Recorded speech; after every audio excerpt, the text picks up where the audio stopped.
What is a VAV box? A VAV box, or variable air volume box, is a device that controls the amount of air that flows into a space in an HVAC system. How does a VAV box work? A VAV box uses a damper to modulate the airflow in a space.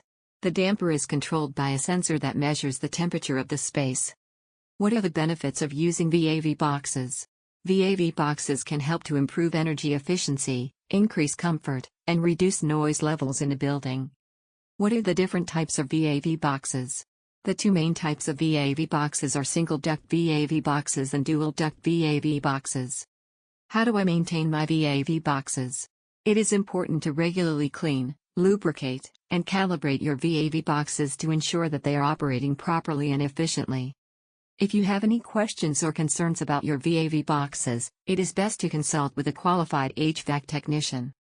Please check the description for much more. I have write a book about VAV boxes found on Amazon. Please